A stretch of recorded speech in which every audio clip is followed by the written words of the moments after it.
Bueno, Sí. agradezco a todos. Me gustaría, hoy voy a tomarles 2 minutos al principio eh, para presentar a la gente y yo soy bastante lector y me gustaba empezar con un párrafo muy cortito del libro El Cisne Negro de Nassim Taleb, que dice: antes del descubrimiento de Australia, las personas del viejo mundo estaban convencidas de que todos los cisnes eran blancos, una creencia irrefutable, pues parecía que las pruebas empíricas la confirmaban en su totalidad. La visión del primer cisne negro pudo ser una sorpresa interesante para los ornitólogos, pero la importancia de la historia no radica aquí.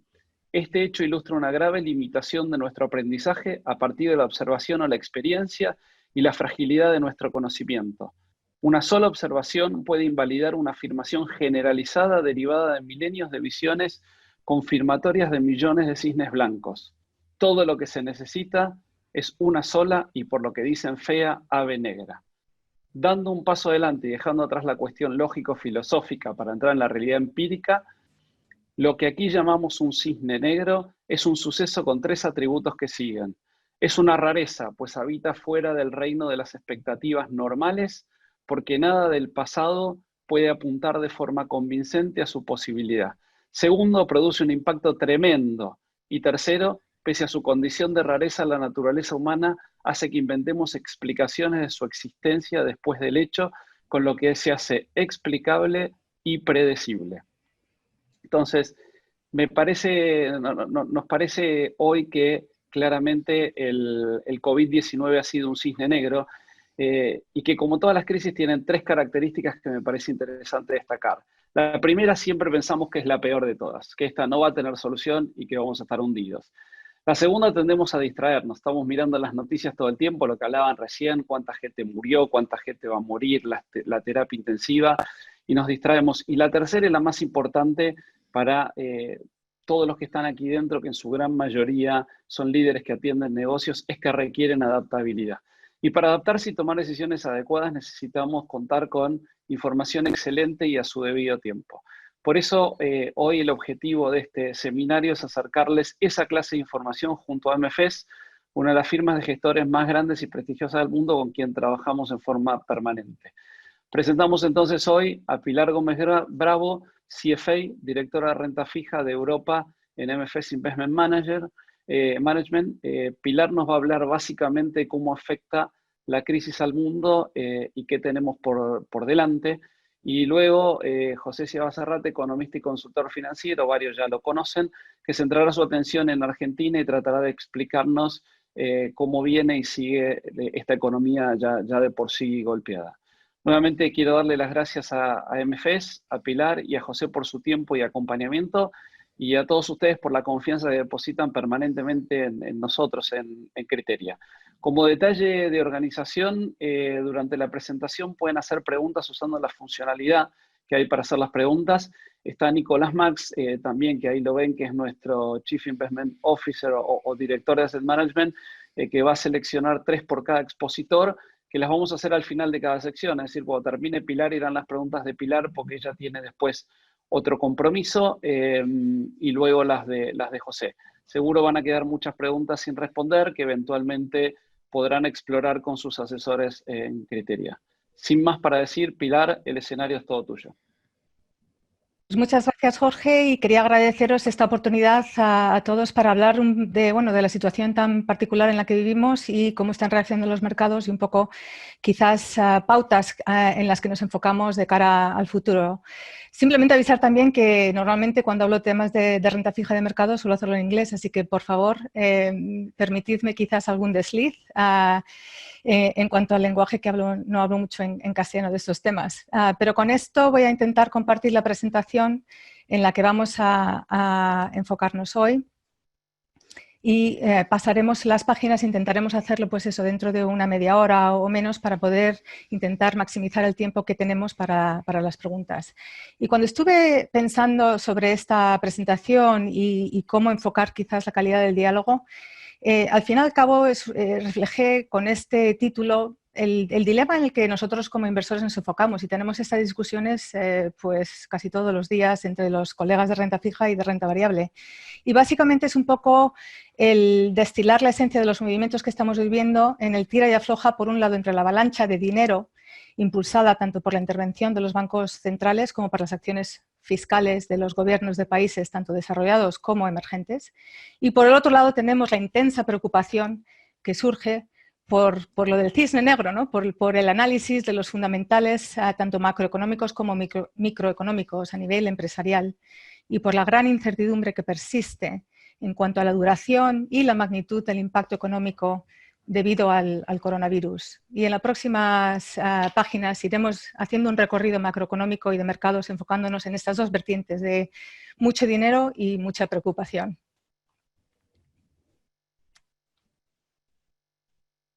Así que a ver si pasamos a la siguiente página.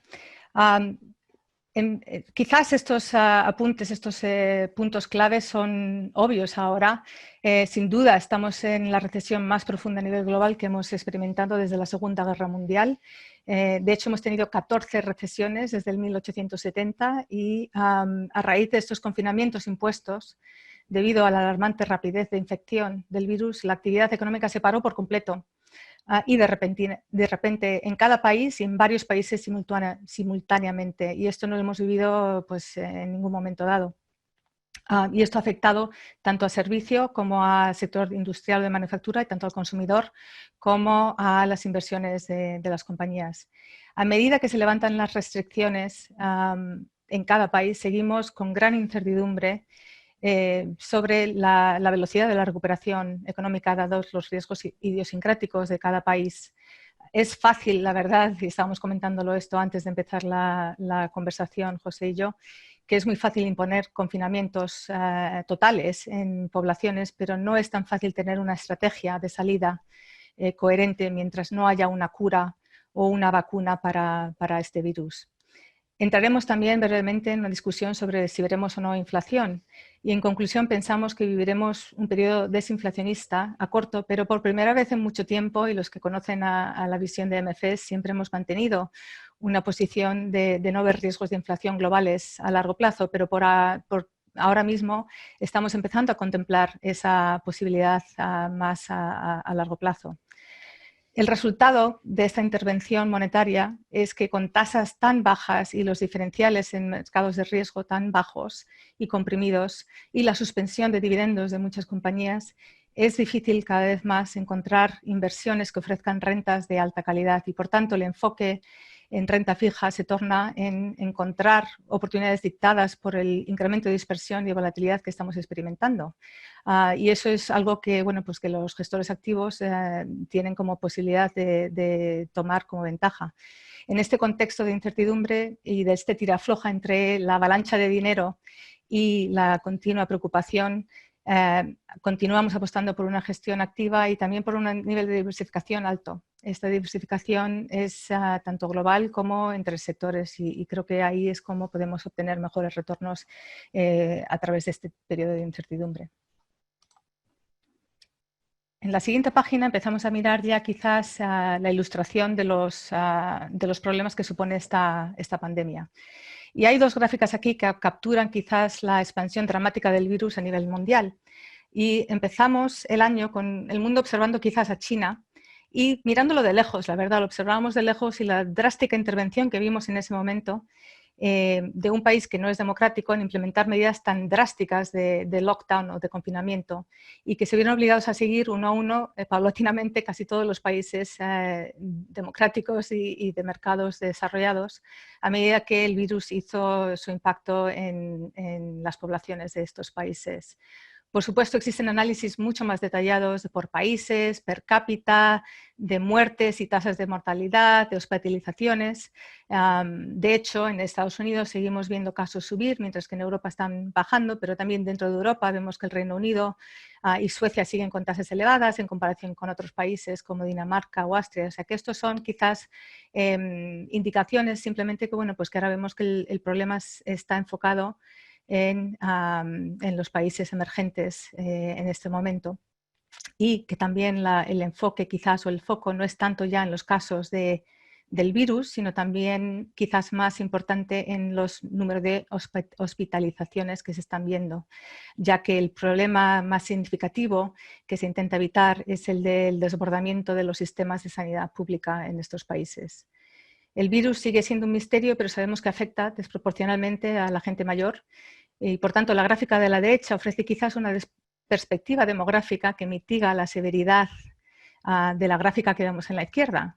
Claro, esto no en sí no es un gran consuelo, ya que seguimos viendo casos de hospitalización en gente más joven. Y estaba comentando antes que, por ejemplo, en Texas, si miráis los detalles ahora, en comparación con los niveles de COVID y de hospitalizaciones a finales de mayo, el porcentaje de gente joven de 14 a 49 años hospitalizada de las hospitalizaciones era de un 25% y ahora representa el 36% de las hospitalizaciones, con lo cual es normal, la gente joven pues, bueno, tiene normalmente más sentido de inventibilidad, pero así estamos viendo que afecta también a la gente joven y por tanto también al riesgo de transmisión con un lag de 2, 3, 4 semanas en la población en general.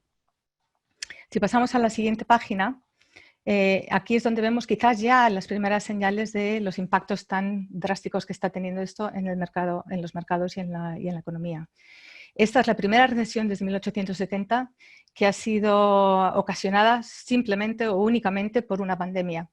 Y la velocidad y la profundidad con la cual nos ha golpeado sugiere la posibilidad de una recuperación bastante lenta y prolongada que requerirá mucha más intervención de actores políticos y de los bancos centrales.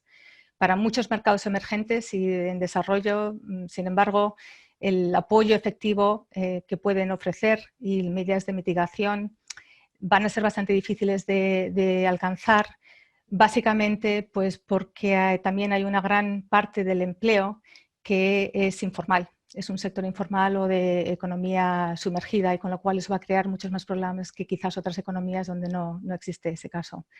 Aparte de los impactos tan chocantes económicos que estamos viendo, la pandemia también va a tener efectos de más larga duración socioeconómicos, no solo porque crearán una incertidumbre a largo plazo en cuanto al crecimiento, pero también pues, porque la inversión ha caído tanto, dada la incertidumbre, porque hay una erosión del capital humano, dado los niveles tan altos de desempleo que vamos a ver, y porque, por cierto, también no nos olvidamos de las rupturas en los sistemas de comercio y en las cadenas de suministro que se habían establecido durante tantísimos años.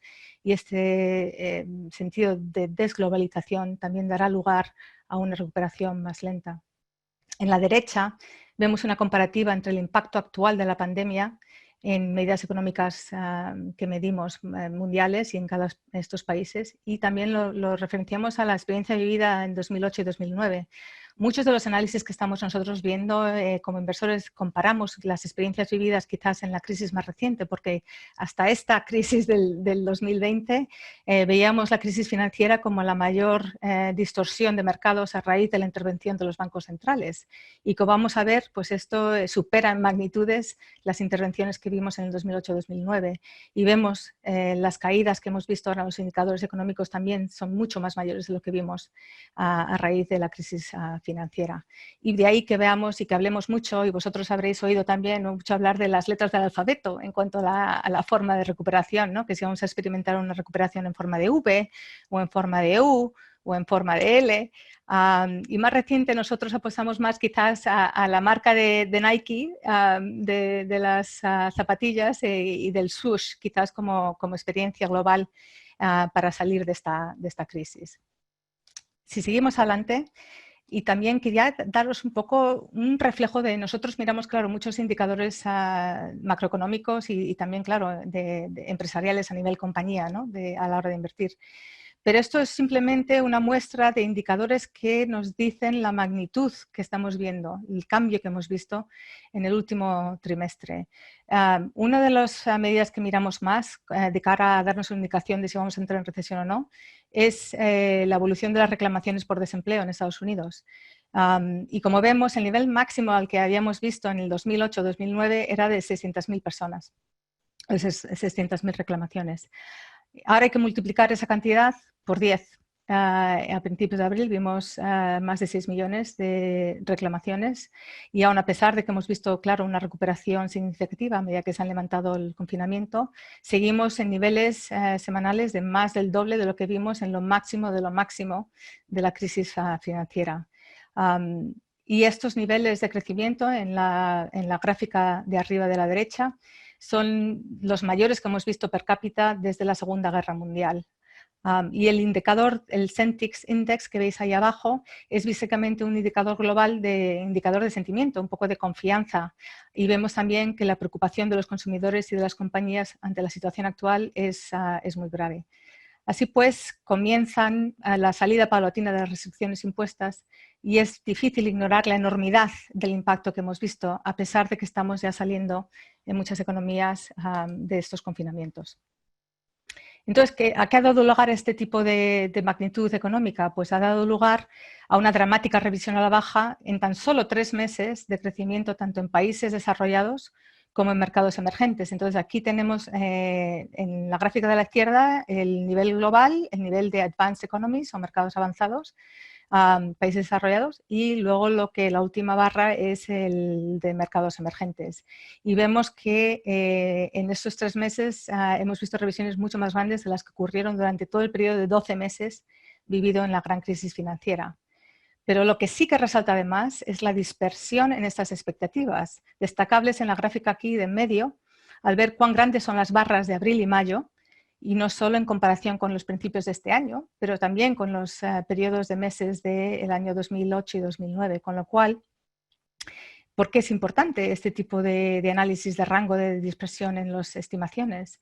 Porque al fin y al cabo este rango tan grande de dispersión conlleva a un alto nivel de incertidumbre. Y eso lo vemos en la última gráfica de la derecha.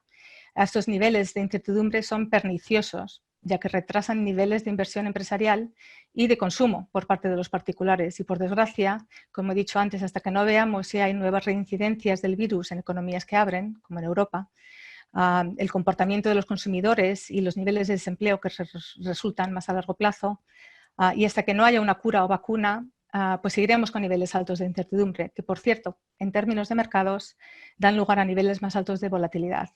Volatilidad que a su parte los bancos centrales están intentando cada vez más suprimir para limitar las crisis de liquidez que se viven en los mercados.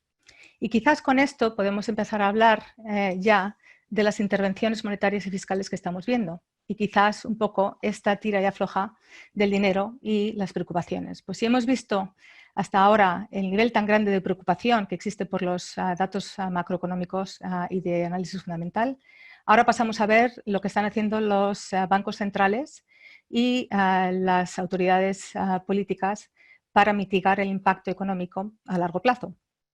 Y hablando de bancos centrales, he de decir que han actuado con mucha rapidez, quizás aprendiendo por la experiencia pasada durante el 2008 y el 2009.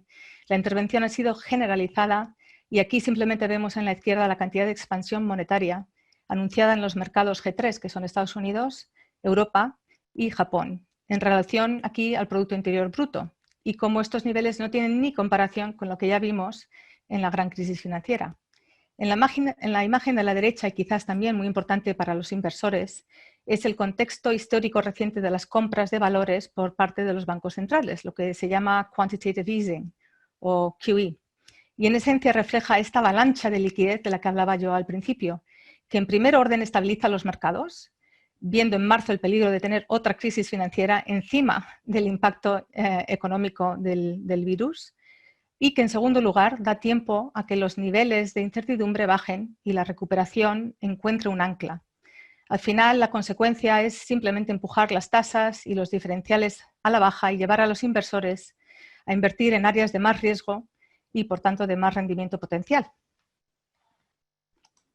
Y ahora pasamos quizás no solo a ver el impacto monetario, pero a contemplar la actividad de los gobiernos a la hora de estimular fiscalmente las economías. Y otro elemento que diferencia esta crisis es la acción simultánea por parte de gobiernos, al mismo tiempo que los bancos centrales, en intervenir con grandes medidas de estímulo fiscal. En la última crisis, si os acordáis, en el 2008-2009, entramos en periodos de austeridad con relativa rapidez. Y aquí, al final, es la gran parte que ha cambiado desde nuestro punto de vista. Y es que no vemos ninguna indicación de que los gobiernos vayan a contemplar parar este tipo de impulso fiscal. Y desde luego no se oye en ningún lado hablar de austeridad o austeridad futura, a pesar de la gran cantidad de endeudamiento público que estamos experimentando y que los bancos centrales están comprando. En la imagen de la izquierda mostramos la intervención de algunas de las economías más grandes a nivel mundial, y también añadimos la comparativa del 2008-2009. Y sin tener mucho tiempo para entrar en detalle, simplemente resaltar que China por ahora no ha anunciado un programa tan grande como el de la gran crisis financiera por diversos motivos. Y la gráfica a la derecha también indica que este esfuerzo no se ha limitado solo a mercados desarrollados, sino también incorpora mercados emergentes y en desarrollo. Y por aquí, por supuesto, la gran diferencia es que la situación fiscal de cada país es muy distinta. Y en la gráfica a la derecha, cada barra representa una región en los mercados emergentes y, por ejemplo, LAC es Latinoamérica y el Caribe o EAP es Asia, Este y Pacífico. Entonces, intervención, hemos visto al principio, os he ido llevando por una visión preocupante de los fundamentales económicos para luego intentar ver el contexto de la intervención fiscal y monetaria tan masiva que hemos vivido. Y ahora acabamos un poco en qué resultado ha tenido en los mercados. Y esta gran intervención monetaria y fiscal ha dado lugar a una rápida recuperación de los mercados de riesgo y en particular de renta variable, que quizás no concuerda con las imágenes que hemos visto antes en esta presentación, indicando la profundidad de la recesión y el daño económico que estamos viviendo. Y también vemos que en crisis pasadas, por cierto, los mercados de renta variable en el 2000, 2001 y en el 2008, 2009, después de una recuperación inicial, vimos volver caídas sustanciales subsiguientes. Comenté antes que la incertidumbre daba lugar a niveles más altos de volatilidad y aquí vemos efectivamente niveles excepcionales de volatilidad que han bajado sustancialmente tras la intervención de los bancos centrales, pero que aún siguen siendo niveles elevados tanto en mercados emergentes como en Europa o en Estados Unidos. Y esta volatilidad es también quizás la que indica que hay más problemas subyacentes en los mercados y que siguen continuando siendo mercados frágiles a pesar de la intervención monetaria y de la recuperación de los mercados de renta variable. Esto también se traslada, por cierto, a los mercados de riesgo dentro de lo que es el mundo de renta fija. Y este análisis lo acarreamos al mundo de la deuda corporativa de alta calidad en Estados Unidos, lo que se llama investment grade. Aunque el nivel económico dudamos que quizás vayamos a ver una recuperación en forma V, lo que hemos comentado, lo del swoosh de Nike. Desde luego, los mercados de riesgo estamos viendo este tipo de acción, que se parece más a una V que quizás a otra letra invertida. Y aunque no hemos vuelto a niveles de febrero, es cierto que quizás ya hemos recuperado un 70-80% del movimiento que vimos en marzo y abril. Y eso también lo pone en contexto de la experiencia vivida en mercados de crédito a raíz de la gran crisis financiera y otros periodos de los movimientos de mercados en el pasado. Y por fin, quizás también apuntar que lo que sí que hemos visto, y esto es indicador también de que en realidad esto se debe no por un tema fundamental, sino por un tema de intervención monetaria, que todos los mercados de riesgo han vivido la misma experiencia, todos los mercados en los cuales la Fed está participando o los bancos centrales están participando han tenido la misma experiencia, con lo cual no hay una diferenciación, y quizás esto es una oportunidad por los gestores activos, no hay diferenciación por parte de los mercados ahora mismo de qué tipos de riesgos merecen correr o no, y vemos aquí que el único área donde todavía vemos una oportunidad quizás o que los valores no se han recuperado o ya no son baratos es el mundo de la deuda soberana emergente en dólares, y quizás también tiene cierto sentido que sea así, ya que ahora mismo estos mercados emergentes son los protagonistas en la expresión del COVID, y estoy hablando de países como Brasil o México, India o Pakistán, y que la situación económica es más precaria en algunos países y la falta de apoyo, por cierto, de compras por parte de los bancos centrales de este tipo de deuda. Es decir, la Fed está comprando valores de investment grade, mercados de colateral e incluso high yield, pero no está comprando deuda soberana en dólares. Y por tanto, pensamos que quizás sea justo ver este nivel de dispersión entre mercados emergentes y otro tipo de activos. Así que, en conclusión, la gran inyección monetaria de los bancos centrales ha llevado a una rápida recuperación de mercados de riesgo, pero al final seguimos con dudas en cuanto a la recuperación económica y de empleo, en cuanto al nivel tan grande de endeudamiento empresarial que estamos viendo y de deuda pública, y con poca visibilidad, por cierto, en cuanto a los flujos de caja de las compañías, si solo vemos una apertura limitada de los comercios y de los servicios. Y veremos, por cierto, también si estos programas fiscales y de los bancos centrales, que en principio son temporales, se pueden efectivamente eliminar sin mayores secuelas y repercusiones a largo plazo. Así que en esta lucha entre el tira y afloja de la gran ola de dinero y la gran ola de preocupación fundamental, ¿cuál de los dos sale victorioso? Nosotros pensamos que al final la pregunta que nos tenemos que hacer todos como inversores es ¿estamos ante una crisis de liquidez o estamos ante una crisis de solvencia? Y la diferencia entre las dos dependerá mucho de la trayectoria de la recuperación y más que nada de la duración y la magnitud del hoyo económico en el que nos encontramos.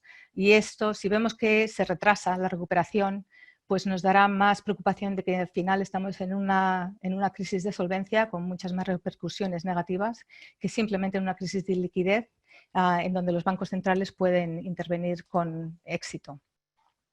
Y finalmente, solo acabar ya antes de dar paso a preguntas, en recordar a todos que, bueno, pues que la renta fija es un poco tema de matemáticas y que aunque a corto plazo pues no necesariamente hay una correlación muy grande quizás en los niveles iniciales de tasas en los que invertimos y de cara a un año adelante el retorno, está claro que a largo plazo esos niveles iniciales de tasas sí que tienen una correlación alta con los retornos que a 5 años adelante podemos obtener en general en mercados de renta fija. Así que si pensamos, como continuamos pensando, que la intervención monetaria y fiscal va a continuar siendo, va a seguir con nosotros durante mucho más tiempo de lo que quizás los bancos centrales quieren emitir, pues esto es algo que también tenemos que tener en cuenta a lo largo de invertir a largo plazo en un activo como el de renta fija. Y por último, ya acabar quizás con lo que comencé también, que no hemos hablado mucho, porque claro, cuando yo gestiono portfolios de multisector y globales, con lo cual podemos entrar en muchos detalles en muchas áreas, pero básicamente uno que no hemos hablado mucho es la inflación. Y esto es donde comentaba que quizás hace mucho tiempo llevábamos ya diciendo que por temas demográficos, por temas de la cantidad de ahorro que especialmente en Asia, que existe, que necesita invertir y la cantidad de intervención de desarrollo tecnológico, pues que veíamos pocos riesgos a largo plazo de inflación. Pero ahora empezamos a tener un poco más de dudas y aunque pensamos que entre los próximos 2 o 3 años seguiremos viendo más tendencias desinflacionistas, dada el impacto y el agujero que tenemos que cerrar o que rellenar, sí que es verdad que intentamos tener ya quizás más preocupación por inflación a largo plazo, no hiperinflación, pero desde luego niveles más altos de inflación, ya que si vemos que los bancos centrales y las autoridades fiscales continúan más cómodos dentro de esta intervención alta, pues que efectivamente quizás a largo veamos más riesgos de inflación, aunque por ahora no los contemplemos, pero como inversores a largo plazo que somos, pues es algo que desde luego empezamos ya a pensar y empezamos a ver cómo proteger quizás a los portfolios que gestionamos de cara quizás a una posible subida de expectativas de inflación. Y quizás con esto ya acabo y abro la discusión a vosotros y a las preguntas que tengáis. A ver, Pilar, vamos con unos minutos entonces y yendo en línea con lo que acabas de expresar recién, con la preocupación inflacionaria última, hay un par de preguntas en relación con eso que dicen cuánto dinero ha pasado del mercado en términos relativos de renta fija a otros activos como renta variable y metales, y en esa misma línea, ¿cuál es la visión que tiene MFS asociado con la inflación, con el tema del oro como un potencial refugio? Sí, hombre, el oro es curioso porque cuando en marzo vimos la caída de los mercados y la fragilidad de la crisis, en realidad todos los mercados cayeron. ¿Por qué? Pues porque la gente vendía lo que podía también, no es porque vendiera lo que quisiera. Pero ahora, a medida que hemos visto quizás con unas semanas más o unos meses más las intervenciones, pues es cierto que el oro ha continuado apreciándose. En parte porque básicamente ahora mismo con las tasas tan bajas, pues lo que te pagan por tener caja o tener dinero depositado pues es tan bajo que quizás te compensa el pagar por tenerlo, porque claro, al fin y al cabo el tener oro te cuesta dinero porque tienes costes de guardar el oro. Entonces, pero sigue siendo un poco tanto en extremos inflacionistas o extremos deflacionistas, sigue siendo visto como una capacidad de mantener valor que quizás otros activos no. Pero para eso, básicamente, la implicación principal es un poco un tema de moneda, ¿no? Y de que si hay desvalorizaciones o devaluaciones monetarias. Y eso es lo que también estamos mirando como indicios de quizás indicadores donde si hay una guerra, digamos, de monedas entre países, pues eso podría llevar, claro, a metales, pues a tener más valor que quizás otros activos. Sí que hemos visto, bueno, no hemos visto, la verdad, todavía mucho movimiento en volumen grande de mercado de renta fija a renta variable. En parte también, principalmente, pues porque hay grandes instituciones que necesitan renta fija, porque también, por mucho que quizás a esos niveles de tasas no te ofrezca un retorno muy atractivo, sí que continúa por ahora manteniendo una potencial protección de capital en cuanto a otros activos de riesgo, ¿no? Todavía esa correlación entre renta variable y renta fija existe, aun a pesar de que quizás lo que recuperes con tu renta fija no va a ser de la misma magnitud de lo que antes recuperabas, ya que los niveles son altos. Con lo cual, una contestación larga, pero decir simplemente que todavía no hemos visto grandes movimientos, por lo menos en lo que son inversores institucionales. Sí que hemos visto empezamos a ver ya algo de movimiento a nivel retail, de gente que necesita esa renta y estamos buscando esta renta y quizás pues con la previsión de los bancos centrales pues se sientan más cómodos de invertir ahora en renta variable. Quizás renta variable, por cierto, que yo no soy inversor de renta variable, pero por supuesto trabajo mucho con mis colegas. La renta variable que hemos visto al alza ha sido pues la de valores de alta calidad, digamos, no digamos el sector value, con lo cual también indica que lo que hay necesidad por parte de los inversores es de renta, pero de alta calidad.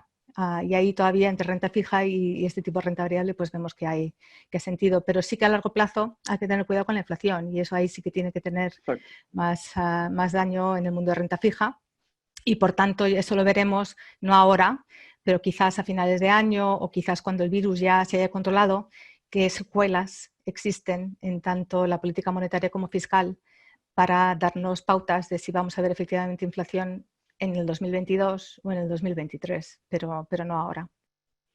Perfecto. A medida que vas avanzando fuiste respondiendo varias de las otras preguntas como parte de tu misma respuesta, así que magnífico. Una adicional, mencionaste que te gusta la renta fija, que es tu especialidad en mercados emergentes. Nosotros a veces la ponemos en algún nivel de comparación con el high yield. ¿Cómo las estás viendo hoy una versus la otra? ¿Estás más inclinada por mercado emergente o por high yield? Estamos más inclinados, yo diría, por lo menos en los portfolios que llevo yo, más inclinados por high yield que por emergentes. Ahora bien, hay que tener o sea, el mercado emergente se divide, como dices tú, quizás en la parte de high yield y en la parte de alta calidad, de investment grade, ¿no?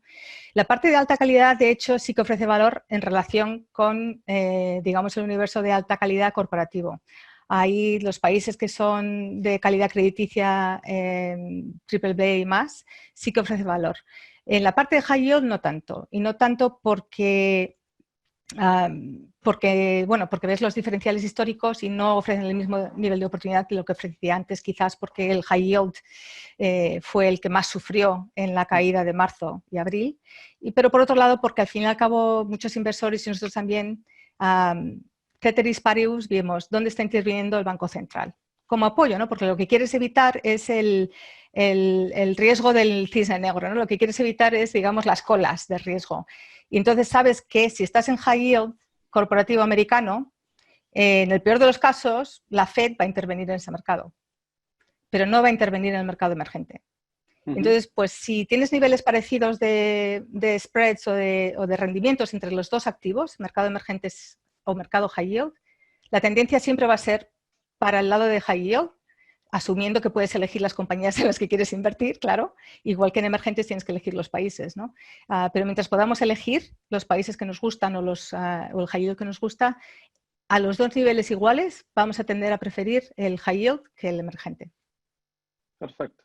Tengo una última, esta es más compleja, no sé si es fácil de responder, pero digo, se alinea con hay mucha preocupación con la inflación y las preguntas creo que no se pueden responder. ¿Para cuándo es la inflación? ¿De cuándo? ¿Qué va a pasar? En medio tendrías que que ser medio vidente, pero preguntan la explosión global de deuda de países desarrollados, ¿cómo la ves que converge?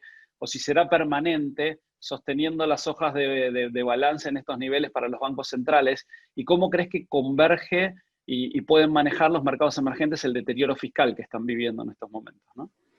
Sí, claro, el problema para los mercados emergentes es que depende mucho también del comercio, ¿no? Pues digamos, el desarrollo económico de los mercados desarrollados, ¿no? Entonces, claro, de ahí la dependencia entre los dos. Sí es cierto que, bueno, pues que los niveles, por cierto, los niveles de endeudamiento público ya llevan creciendo bastante tiempo, no es ahora solo. Pero básicamente al final lo que necesitas cuando tienes problemas tan grandes de deuda es, al final solo hay tres soluciones, básicamente.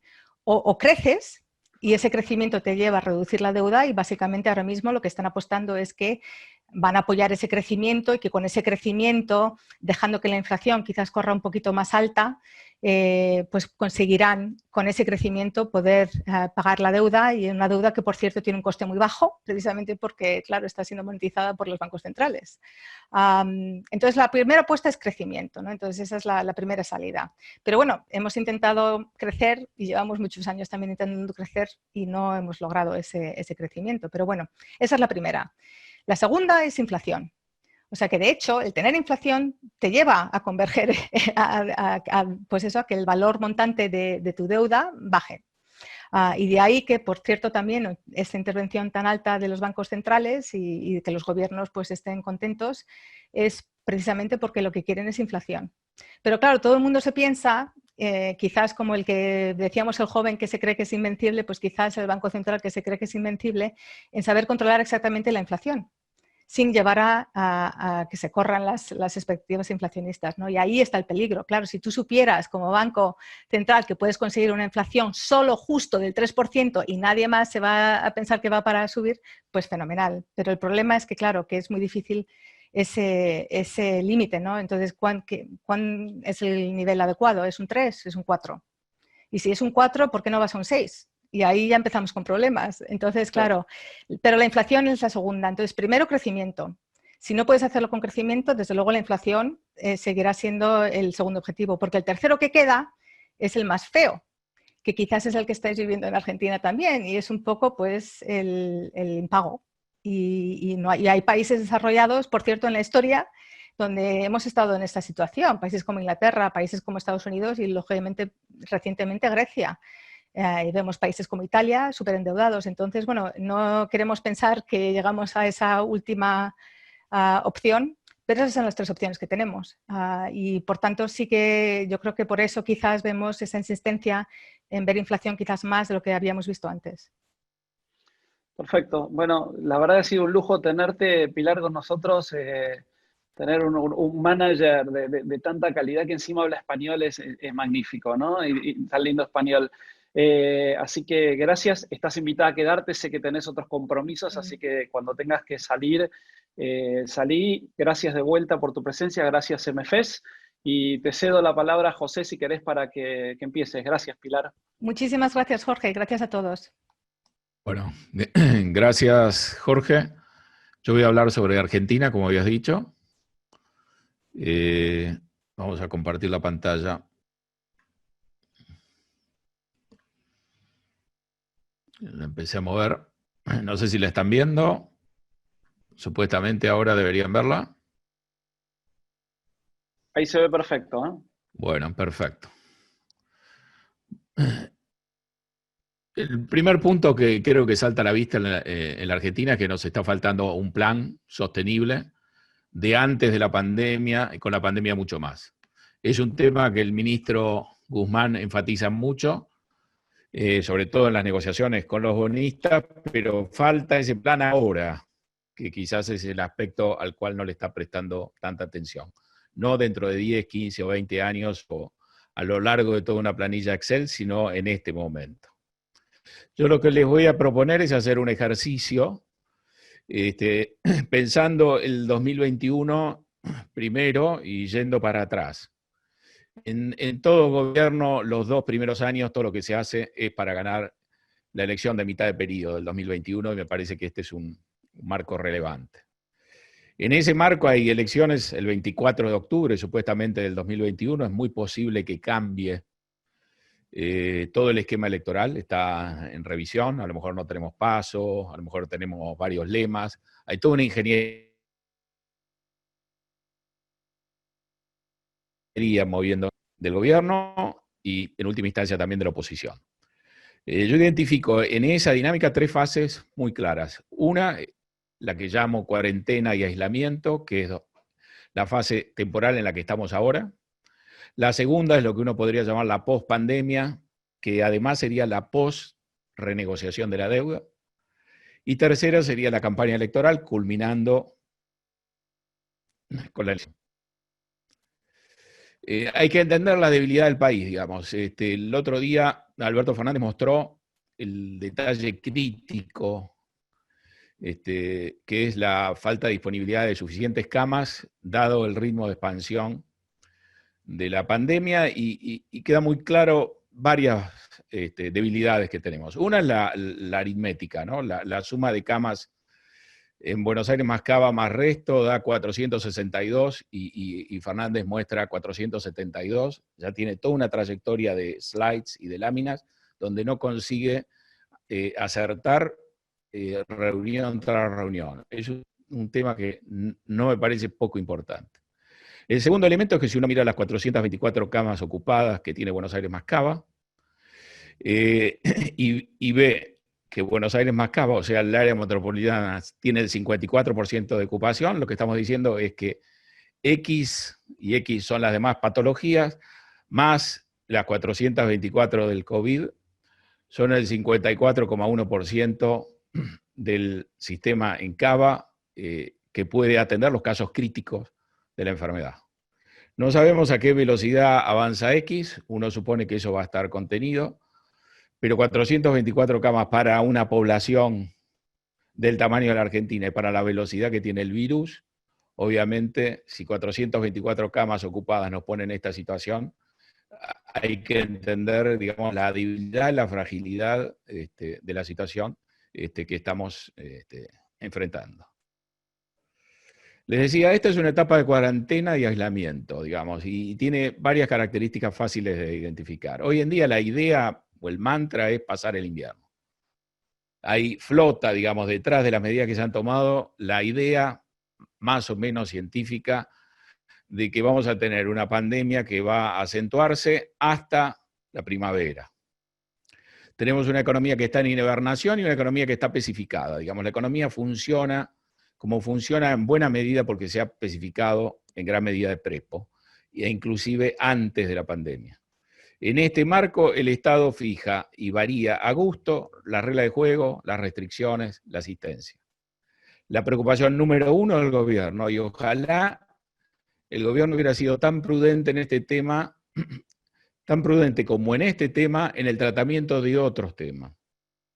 La preocupación es que la pandemia no se desborde, que no se sature el sistema de salud, que no se apilen los cadáveres y que por esa vía se destruya el capital político que acumuló Alberto Fernández y el capital político que tiene el gobierno desde el día 1. Eso tiene prioridad sobre cualquier otra cosa. En el camino para sostener esto estamos teniendo déficits fiscales enormes, a razón de 1 punto del producto por mes, lo cual es claramente insostenible, que están financiados con emisión parcialmente esterilizada. Ahí yo diría que por lo menos el ministro Guzmán ha mostrado que siendo testarudo no lo es tanto, finalmente ha aceptado usar la LELIQ como se usaban antes.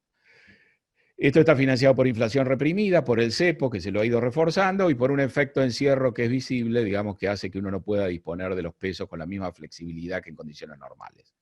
Hay un aumento de demanda de dinero por motivo precautorio muy fuerte, muy importante, que ayuda, digamos, a contener esto. Cuando Fernández dice y cumple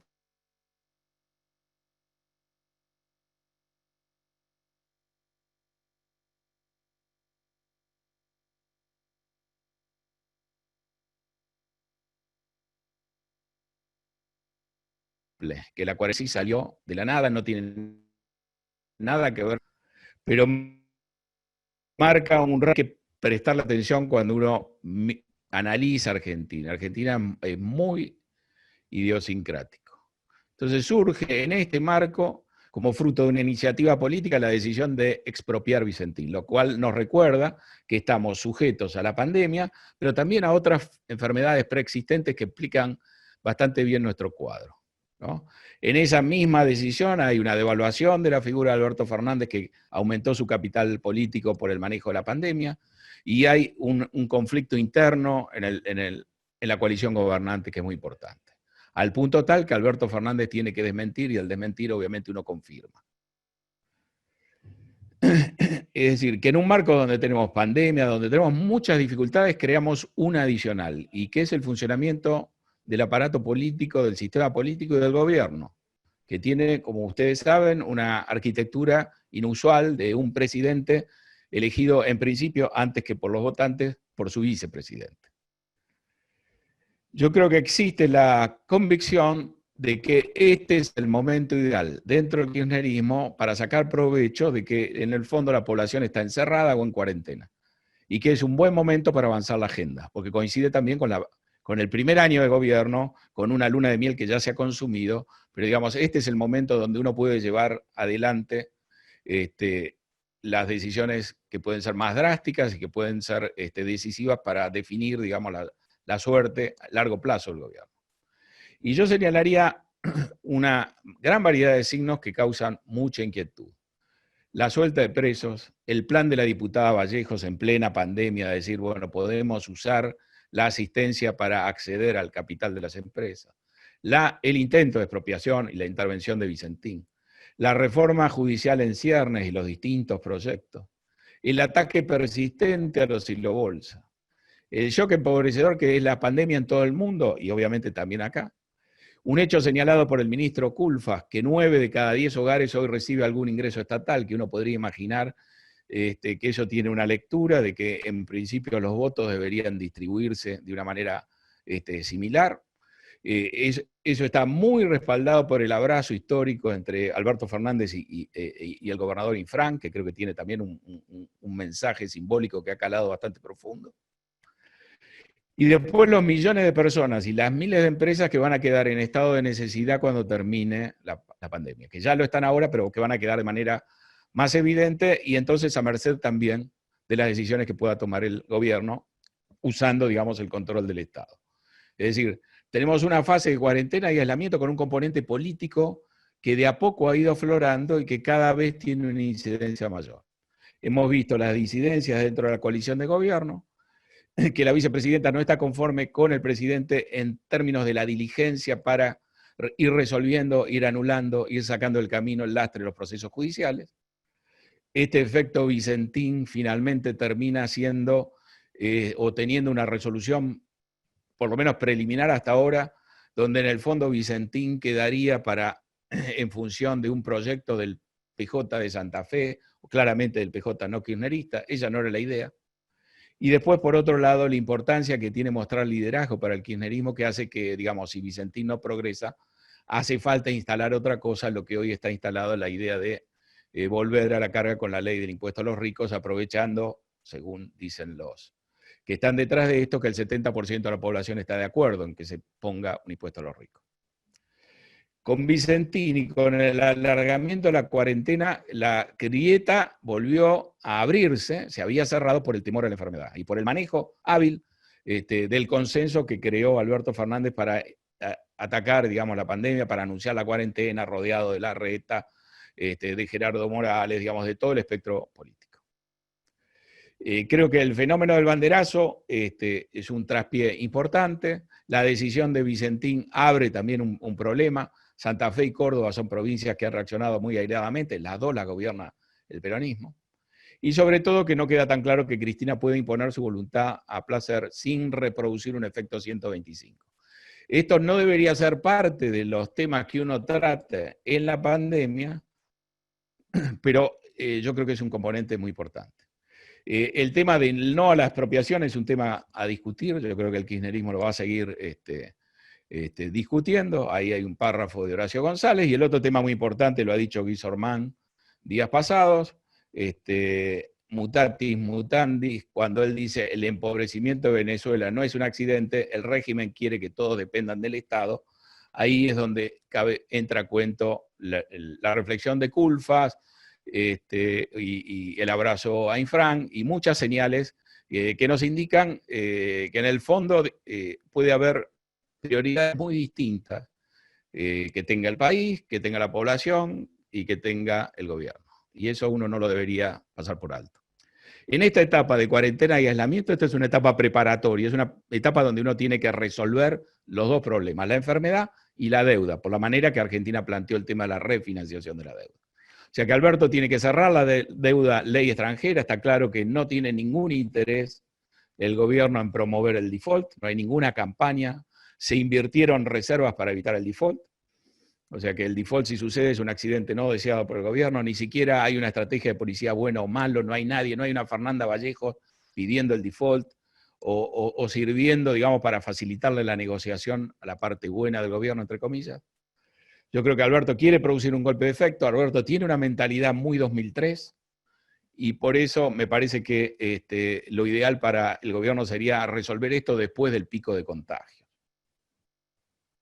Creo que ha habido avances y ahí vuelvo a ponderar al ministro Guzmán y que más allá de su obcecación es flexible, pudo arreglar el tema del Bopomo, regularizar la curva de pesos y para eso tuvo que apartarse de su prédica y acomodarse, digamos, a la realidad. Y cuanto más sea sensible a la realidad en este aspecto, en usar la esterilización, va a ser mejor para todos nosotros.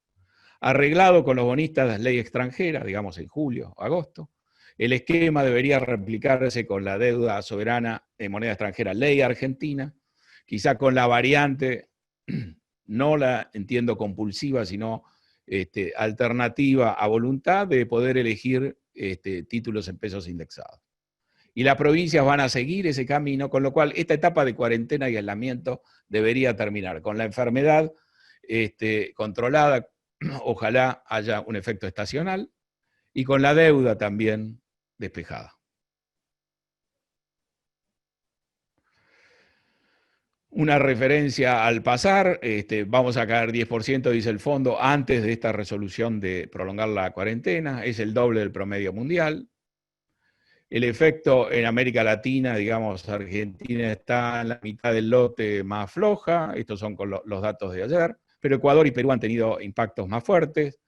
La cuarentena inteligente de Chile tuvo un impacto económico menor, pero sabemos que en las últimas 3 o 4 semanas eso se ha desbordado, y Argentina y Alberto claramente no quieren terminar como Chile y temen estar yendo por ese camino. Brasil ha tenido menos impacto económico del virus hasta ahora, pero digamos, yo creo que la contabilidad correcta va a requerir mucho más tiempo. Pero no estamos en una situación tan, a mi juicio, extrema, ni el manejo de la cuarentena ha sido tan desacertado vis a vis lo que ha sido desacertado otros manejos, y por más tiempo. La carencia más notoria de este periodo es que nos falta un horizonte. Estamos sin confianza en el futuro de una manera abrumadora como pocas veces. No hay un plan sostenible, ni económico ni político, todo lo contrario. La factura más visible que pasa, la falta de credibilidad, es la paradoja de tener la economía paralizada. La pandemia en los hechos es una fábrica, entre comillas, de dólares. No hay viaje, no hay turismo, tenemos las fronteras cerradas, están disminuyendo los flujos de salida de remesas de los extranjeros que trabajan en la Argentina y giran al exterior. Tenemos un superávit comercial récord, 1.900 millones de dólares el último mes, 1.800 el anterior, 18.000 los últimos 12 meses. Podríamos tener más de 20.000 millones de dólares de superávit récord, y a la par estamos perdiendo reservas y teniendo una gran escasez de dólares de libre disponibilidad o de dólares donde uno pueda comprar, digamos, la cantidad que uno desee. Y a la par, una brecha tremendamente corrosiva que recicla las expectativas y recicla la falta de confianza, porque lo que siembra es la expectativa de una gran devaluación al final del proceso. El gobierno está convencido de que con la economía especificada puede seguir por este camino y que la brecha es simplemente una aberración, una distorsión. Y el sector privado, o cualquiera en la Argentina, aún el profano, está convencido que esto es al revés, como ha sido siempre. Y hay una luz amarilla que no existía al comienzo de este proceso, que se va incentivando ahora, a pesar de la preocupación de Guzmán por la sostenibilidad de la deuda, que es una gran acumulación de deuda dólar link en el sistema, con cobertura provista por el Banco de expectativa de una gran devaluación al final del proceso, tenga un impacto probable bastante alto.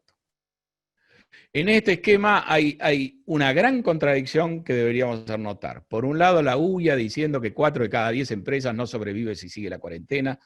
La Cámara de Comercio diciendo que no sería tan loco pensar en 100.000 comercios cerrados a fin de año si esto sigue así. Y la calma de Alberto Fernández diciendo para resolver los problemas de la economía vamos a tener tiempo. Lo cual no solo es un gran contraste, sino que nos vuelve a recordar lo importante que es tener presente que la pandemia va a dejar, como les dije antes, a millones de personas en estado de necesidad y a miles de empresas en la misma situación, dependientes de las decisiones que tome el gobierno, ya sea en términos de asistencia, ya sea en términos de normativa, en términos de si una economía se cierra o no, una actividad se cierra o no, se autoriza o no. Y entonces hay que ir y ver el abrazo de Alberto Fernández con Infran y qué significa eso, o qué significan 30 años de kirchnerismo en Santa Cruz, o qué significa La Matanza, o qué significa Santiago del Estero, qué significan, qué importancia tiene la existencia de una actividad económica llevada a cabo por el sector privado que sea fuerte y las chances de eternización, digamos, del peronismo en el poder. Y ahí vamos a ver un gran contraste, y yo creo que es ese contraste el que lo hace a Alberto ser mucho más tolerante y paciente con el daño que se está produciendo en la economía que lo que seríamos cualquiera de nosotros. Al pie hay una acotación de Pani que dice que hay un sello personal de Fernández que es esta predilección por la procrastinación, es decir, por dejar pasar el tiempo, que a lo mejor explica una parte de esta excesiva tolerancia.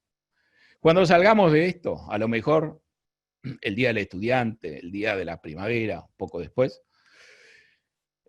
deberíamos tener definida un poco el perfil de la enfermedad con un grado de intensidad más bajo y también la deuda probablemente ya refinanciada y despejada. Si uno hace eso, lo más sensato que tiene para hacer es hacer buena letra, no sacar los pies del plato y apostar a una fuerte reducción del riesgo país, como sucedió en Grecia y como sucedió en tantos otros lugares. Sobre todo si uno arregla en los términos que más o menos está definida la discusión, que uno va a quedar con muy pocos vencimientos y con muy poca necesidad de hacer desembolso de flujo de caja para atender la deuda extranjera por lo menos los próximos 2 años. Después de la descripción de Pilar y de la falta de rendimientos y todo ese cuadro, Argentina podrá gustar o no, pero va a ser una tentación para muchos managers, para muchos inversores. Algunos que se han quedado afuera y van a necesitar rendimiento, etc.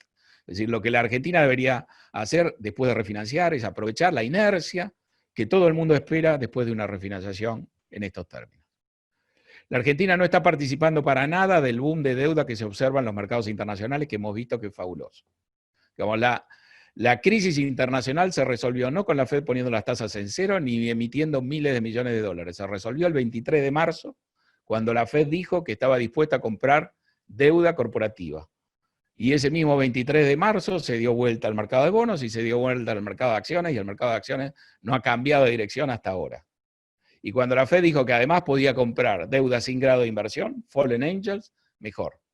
Y la prueba más importante de lo fuerte que fue esto, como dijo Pilar, es que a los emergentes que están en la intemperie y no los va a rescatar nadie, ni va a venir nadie a comprar deuda, no tuvieron no solo la corrida de la deuda, que eso diríamos es un milagro menor. El gran milagro al que estamos asistiendo es que se hayan reabierto los mercados de deuda. El gran milagro no son los spreads que hay. Si fueran los spreads sobre una deuda ya colocada antes de la pandemia. Acá ha crecido el mercado de deuda por nuevas emisiones que se abrieron a partir del 23 de marzo, cuando en el fondo no sabemos cuál es la dimensión de un daño que por supuesto se ha producido. Por supuesto que hay un daño de solvencia enorme. Y aún así se ha suspendido ese temor y se han abierto los mercados. Más de 1 billón, o sea, más de 1 millón de millones de dólares de nuevas emisiones en el mercado de Estados Unidos y otro tanto, en términos de euros, en Europa. Pero lo que está fuera de toda comprensión es que hayan podido salir a colocar los países emergentes y los países emergentes latinoamericanos.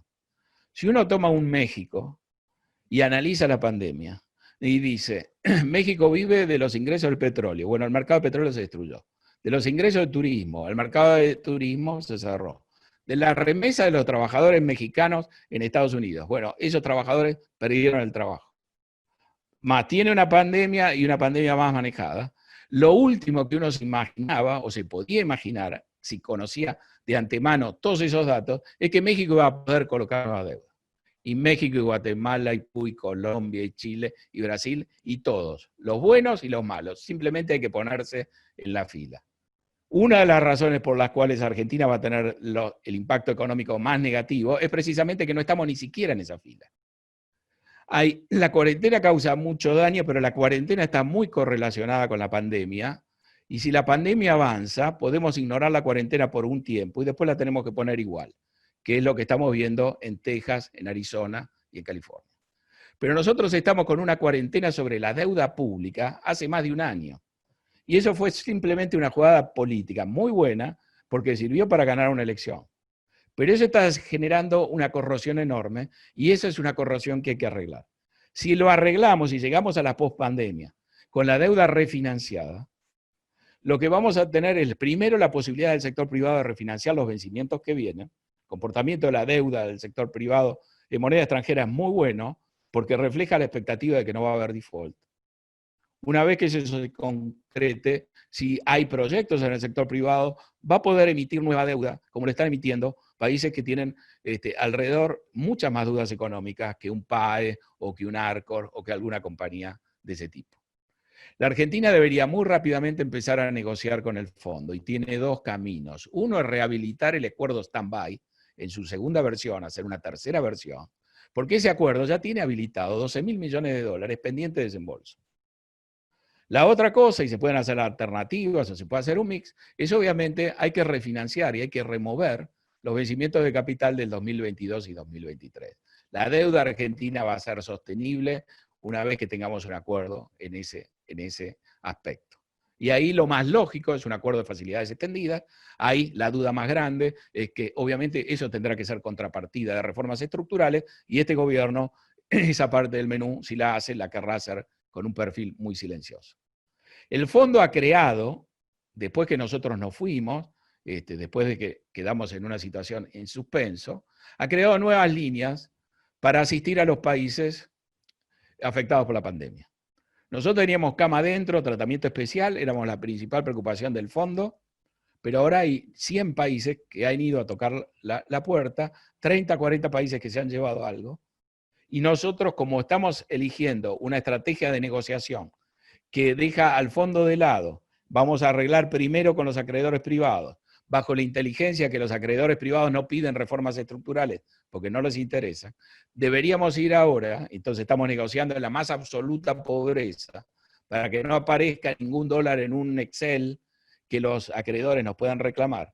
Una vez que cerremos eso, tenemos que ir obviamente a buscar esos dólares, que no están en la planilla del Excel, pero que sería una locura no tener. Y sería una locura mayor no tener cuando estamos financiando toda la crisis emitiendo pesos. Necesitamos rebalancear el portafolio de activos líquidos y el gobierno tiene que aparecer con la plata que nos pueda dar. El Fondo, el Banco Mundial, ya nos ha comprometido el BID y la CAF, el equivalente a 4.800 millones de dólares, todo atado a la lucha contra la pandemia. Entonces, lo sensato de Argentina y lo mejor que puede hacer, y depende de su voluntad y es independiente del virus, es armar una plataforma de recursos disponibles y poder ponerla sobre la mesa para afectar expectativas que son muy adversas, de alrededor de 10.000 millones de dólares, que no tienen por qué estar desembolsados, pero que tienen que estar disponibles de alguna manera. Y eso es, me parece, el paso previo para armar un programa económico que nos diga cómo diablos vamos a hacer para manejar la situación en el largo plazo, con todos los problemas que teníamos antes, más los nuevos que aumentó la pandemia. Hay que empalmar una economía que está reprimida, con controles de precios, que no funciona, que está paralizada, que por ende genera un gran excedente de dólares en la balanza comercial para empezar a retomar el crecimiento. Quizá eso no sea tan urgente ahora y no sea tan urgente en la primera parte del año, pero todo esto desemboca en una campaña electoral y eso va a ser importante. Y en cuanto la economía se mueva un poco, el superávit de balanza comercial va a caer. Y si queremos que se mueva lo suficiente para impactar en el electorado, va a desaparecer.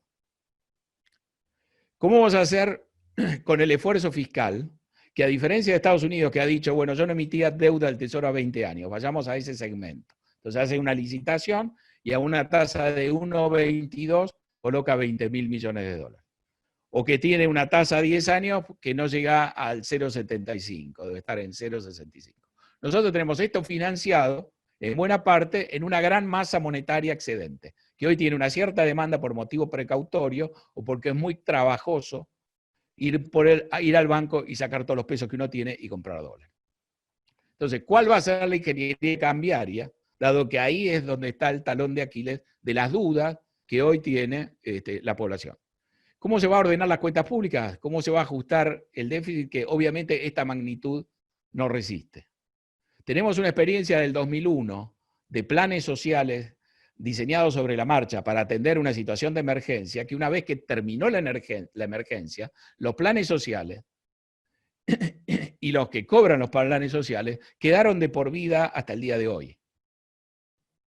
Ese es otro tema importante. Y el más importante de todo es esta discrepancia en la visión estratégica hacia adelante de qué papel tiene el Estado y qué papel va a tener el sector privado. Cuando se le dice a alguien que recibe un subsidio, que es un enorme esfuerzo que está haciendo el Estado, y se le da un subsidio a alguien que pagó siempre impuestos y que ahora ha quedado no contest por la pandemia, además se le está tomando el pelo. Acá es muy importante porque acá el daño ya está hecho, pero no hemos aterrizado. Y después de la pandemia, cuando salgamos de la cuarentena y todo lo demás, vamos a tener una idea más cabal de un daño que ya está y que es una destrucción muy importante y en buena parte definitiva de empleo, de empresas, de capital fijo en los sectores donde la enfermedad es muy perniciosa, bares, restaurantes, hoteles, etc. Y de capital de trabajo de todo el mundo. ¿Qué vamos a hacer? ¿Vamos a buscar un chivo expiatorio? ¿Vamos a encontrar a alguien a quien cargarle la culpa y pensar que tenemos la solución? ¿O vamos a buscar soluciones genuinas? Digamos, lo electoral va a ser clave. Si podemos arreglar esto con un relato o si además hay que dar, digamos, un desempeño económico y una salida, un horizonte de salida. Porque nadie va a resolver esto en un año y en dos. A lo mejor hemos perdido una década, pero lo que es imperdonable es no tener una expectativa. En algún momento de este país se fueron los jóvenes, los cerebros, después se fueron los capitales, ahora se están yendo los capitalistas. No está quedando nadie, salvo los que están en la cola para cobrar un subsidio. Pero lo que no aterrizamos es que no va a haber nadie para generar el ingreso para pagar ese subsidio si seguimos por ese camino. No hay sector que pueda dar una respuesta más rápida a este problema que el campo, y el campo es el enemigo. Necesitamos digitalizar para que la gente no necesite ir al banco y pueda cobrar haberes y todo eso sin pisar el banco, como lo hacen en África con M-Pesa, con el teléfono celular. El 85% de la gente en Kenia o en países así maneja toda esa parte digitalmente. ¿Qué problema tenemos acá? Que hay un problema de piel con Mercado Libre, o con el sistema digital, o con el fintech. Hay que resolver un montón de temas que nos van a permitir salir de una mejor manera, pero que obviamente tienen un obstáculo, y ese obstáculo es artificial. Por alguna razón, a alguien le parece razonable romper los hilobolsas de manera sistemática. Yo creo que la pospandemia va a ser una etapa de prueba y error y de múltiples planes, con fases de desborde de precios, con licuación de pasivos en pesos, que es una parte de la solución. Cuando Pilar hablaba sobre cómo se sale en el mundo desarrollado, imagínense acá. Hemos tenido un montón de pasivos que los hemos colocado en pesos. Esos pasivos que están ahí pendientes, dando vuelta, se van a licuar en términos reales. La gente va a poner cara de yo no fui, pero eso va a ser así.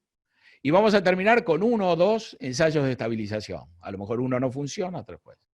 Muy probablemente con cambio de nombres, con alguna oxigenación de gabinete que podría venir cuando salgamos de la pospandemia, con cambios en el equipo económico o en el Banco Central, ¿no? Y esto se va a prolongar como mínimo hasta la Semana Santa del 2021 o quizá más. La obsesión de este periodo, en el fondo, va a ser construir una plataforma viable para el gobierno a tiempo para la campaña electoral. Un plan austral, si ustedes quieren, como para ganar la elección de mitad de término, como para pelear la elección de mitad de término. La inestabilidad económica y financiera que vamos a tener va a traer consigo inestabilidad política inevitablemente. Y si el gobierno tiene la tentación, además, de ejercer el poder de una manera abusiva, con manotac, nuevas gestas tipo Vicentín, con reformas arbitrarias, o simplemente para mostrar que es el que manda, yo creo que vamos a tener más grieta y más confrontación. El gobierno milagro de tener a la gente en la calle en plena cuarentena, con el banderazo. Y en una etapa muy alejada todavía de la disputa electoral y donde uno ha estado más amalgamado por el temor a la enfermedad. Entonces creo que en esta etapa va a haber una gran lucha de manifestaciones o por mostrar la supremacía en la calle, mucho antes de entrar en plena campaña electoral. Yo diría la reacción de la sociedad civil antes que la reacción de los partidos políticos. Y todo desemboca como siempre en la campaña electoral. No hay gobierno que no tenga en mente que necesita mostrar sus credenciales, revalidarlas, acrecentarlas en la elección de mitad de término. Son las reglas del juego. Tampoco nos podemos quejar si los políticos funcionan y hacen y toman decisiones en función de las reglas que le hemos puesto. Y por fortuna es así. Por fortuna todavía el valor intrínseco de un político se mide después de cada elección en función de los votos que sacó. La campaña electoral, que está incidiendo ya ahora, va a definir varias cosas. Una es esta fórmula de los Fernández. Ustedes saben que la Argentina se dio la vida independiente con la máscara de Fernando VII. Con Fernando VII prisionero de los franceses y nosotros diciendo nosotros a los franceses no lo obedecemos, obedecemos al rey, el rey está preso y entonces hacemos nosotros lo que queremos hasta que venga el rey. Cuando vino el rey, obviamente ya íbamos por nuestro lado. El kirchnerismo ha llegado al poder con la máscara de los Fernández. El cambio, el gobierno que tenemos ha tenido una máscara, un nuevo formato que ha sido muy práctico y va a haber que pensarlo de nuevo para la elección de mitad de término. ¿Sigue Alberto o no sigue Alberto? ¿Puede Alberto armar las listas? ¿Hay un lugar para el PJ no kirchnerista? ¿O directamente se pasa a una segunda etapa? Un poco lo que insinuó la decisión de expropiar Vicentín, donde claramente ya las decisiones vienen mucho más perfiladas de arriba y del peronismo lo que se espera es que las cumpla. Y de Fernández a lo mejor ya se piensa que su rol está cumplido. Las elecciones de mitad de término han sido siempre complicadas para los oficialismos, para el kirchnerismo también, para el cristinismo en el 2009, una lista liderada por Néstor Kirchner, Scioli y Massa, perdió con De Narváez.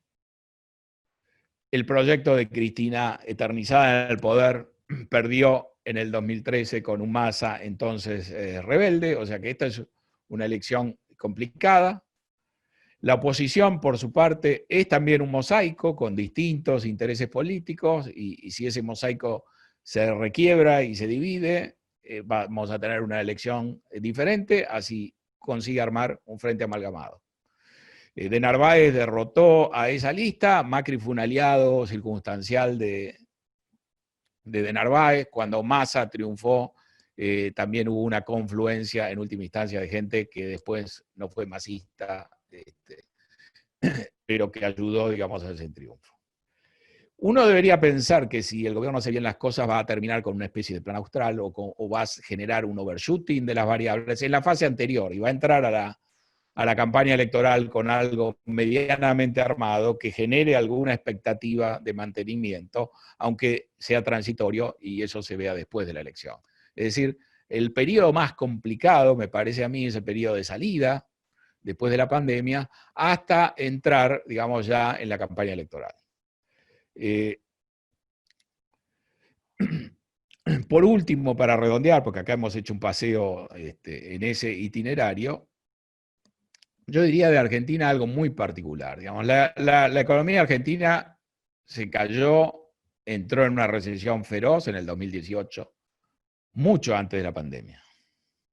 La economía se está cayendo con la pandemia, con el encierro, con la cuarentena. Y la economía no da señales de revivir y las expectativas son muy negativas con el horizonte del día después. El virus es un nuevo compañero de ruta tremendamente incómodo y nocivo, pero el problema de la Argentina es la enfermedad preexistente, que obviamente se combina con lo anterior. Cuando Georgieva habla sobre la deuda argentina la semana pasada, conociendo todos los detalles, y dice que reza por lo mejor, pero se prepara para lo peor, lo que nos está mostrando es esa tremenda fragilidad, esa tremenda debilidad de la situación argentina.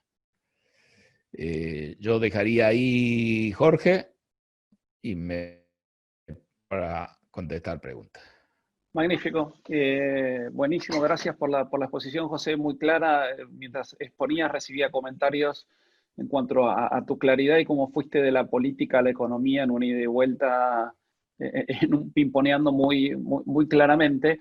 Así que déjame empezar con una pregunta que es cuasi política, que hacen, que es, ¿qué posibilidades ves que tiene la oposición de frenar el impulso estatista del gobierno, ¿no? De este gasto que vimos que más que se ha duplicado en términos del producto durante el último gobierno de Cristina, y que empezamos a estar de vuelta en ese camino. Mencionaste que 9 de cada 10 hogares reciben algún tipo de ayuda estatal, ¿no? Sí. Entonces, ¿cómo ves eso? No los conté yo, lo dice Culfas, y lo dice, digamos, casi como vanagloriándose o casi como teniendo que agradecerle al gobierno esa diligencia, ¿no? Y citaba lo de Sormán porque creo que es perfectamente compatible, y es lo primero que a uno se le cruza por la cabeza, con ese abrazo insólito de Fernández e Infran, que lo que nos dice es que la idea no es ser Venezuela, la idea en última instancia es ser una provincia de ese tipo, donde no esté en riesgo la alternancia del poder. Entonces, cuando vos te fijas, digamos, ¿qué hizo el kirchnerismo? Bueno, gobierna hace más de 30 años, por lo menos Río Gallegos, un cuarto de siglo, Santa Cruz. Bueno, ahí está el modelo, básicamente.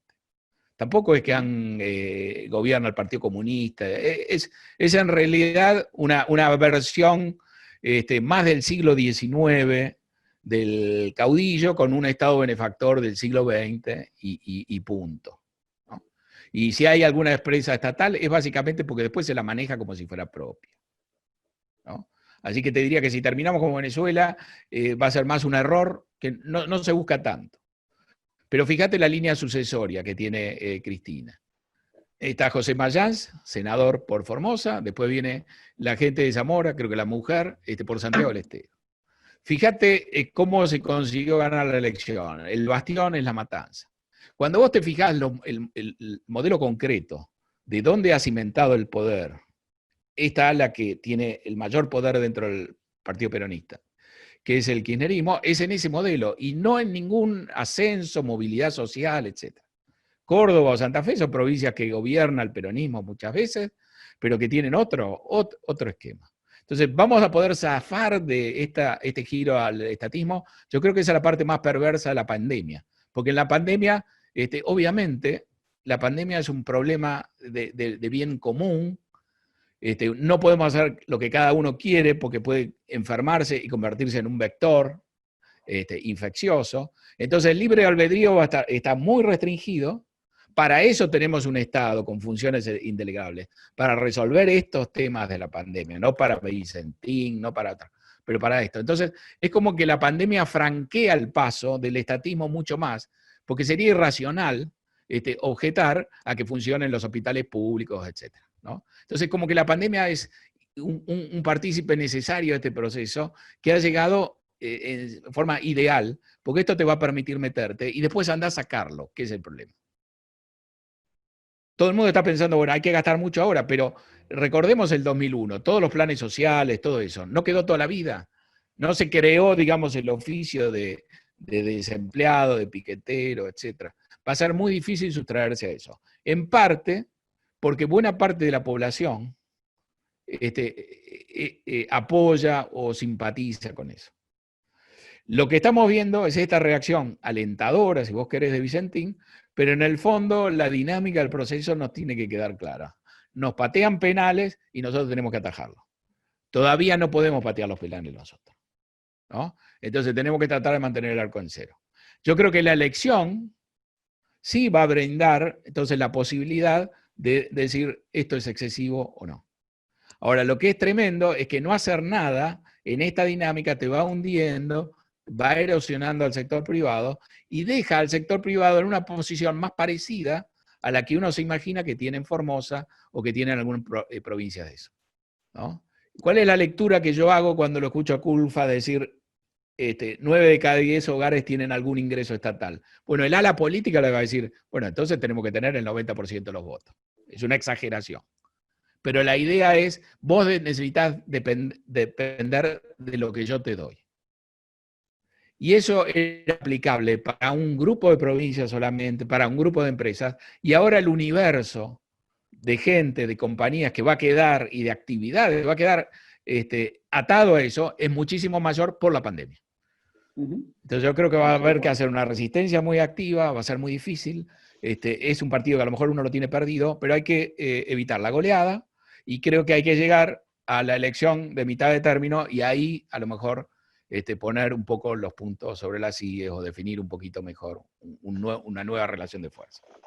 Aprovecho entonces ahí, dado que fuiste por esa línea, ya vimos durante el gobierno anterior de Cristina cómo precisamente la expansión monetaria y tener la máquina de imprimir billetes y el impuesto inflacionario era como disciplinador, ¿no? Para todas las provincias, que creo que va en línea con lo que claramente estás diciendo ahora.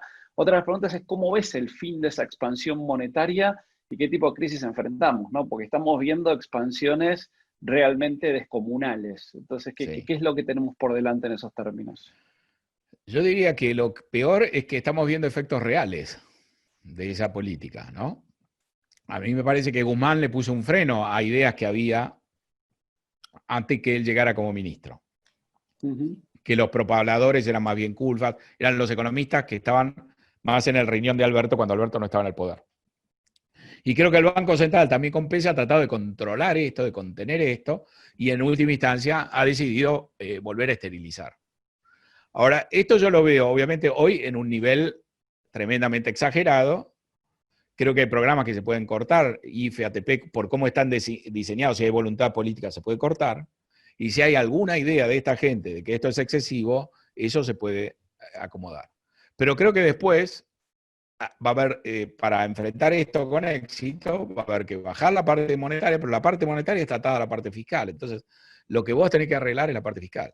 Obviamente, claro, si los números de casos, la pandemia, todo eso baja, debería poder bajar el gasto, pero va a haber gente que lo está recibiendo hoy que te lo va a seguir pidiendo. Y hay que ver cómo se negocia eso.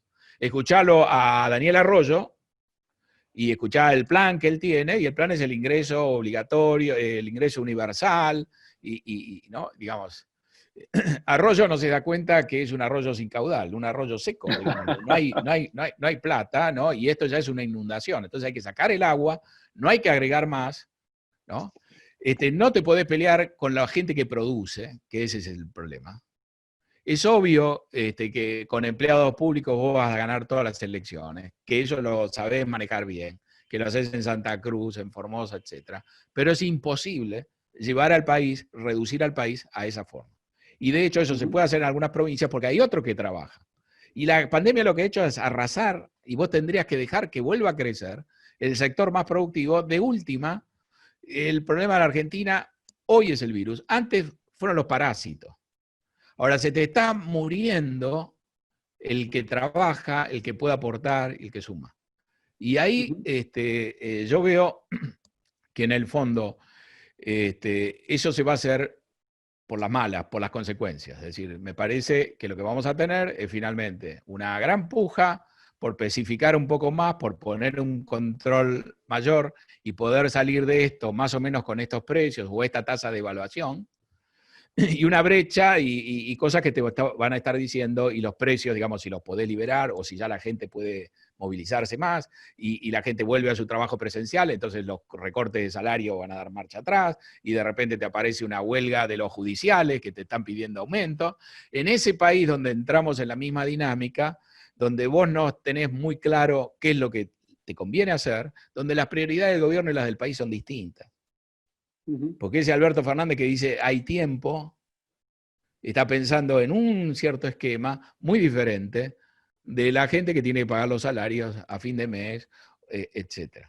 Entonces yo creo que esto se va a terminar cerrando como siempre pasa, porque algo va a saltar, va a ser insostenible y va a obligar a ajustar.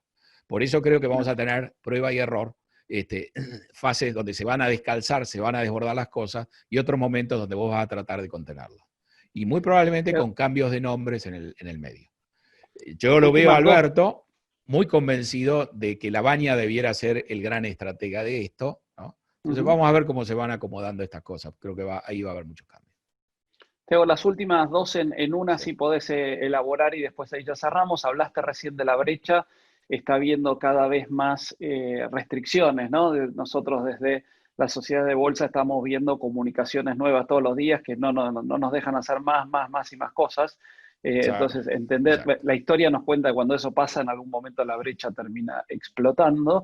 Entonces, preguntarte simplemente una visión rápida de la brecha. Y la segunda, que te la uno para que después pueda ya cerrar vos elaborando, es las economías crecen básicamente por tres drivers que conocemos, ¿no? Consumo, que hoy parece que está todo el mundo con el ingreso bastante golpeado. El boom de exportaciones, que claramente estamos viendo, ya lo mencionaste, lo que pasa con el campo, y por otro lado la necesidad de dólares cuando empieces a exportar, lo mencionaste hace un rato también, ¿no? Cuando la economía empieza a crecer, empieza a necesitar dólares y eso es un problema de este modelo claramente. Y el tercero, el boom de inversiones. No parece que ninguno de ellos tres esté en camino. Entonces, ¿cómo vamos a crecer? ¿No? Es la pregunta. Entonces, brecha más por dónde vendría el crecimiento en lo que vos esperás. Y bueno, digamos, si no salimos de ahí no vamos a crecer. Lo que vamos a tener es la recuperación de tener el 100% o el 70% de la actividad cerrada. Vamos a abrirlo un poco y esa parte recuperaremos, pero después no tendremos el crecimiento, digamos, sostenido a largo plazo. Yo tenía un adendum que no lo quería tocar, pero si venía alguna pregunta lo puedo tocar. Digamos, que es un sumario muy rápido de cosas que están faltando. Digamos. No hay conciencia del sesgo antiexportador. Guzmán dice bien, no nos podemos acostumbrar a vivir de los dólares que nos da el endeudamiento. Perfecto. Hay que producir los dólares.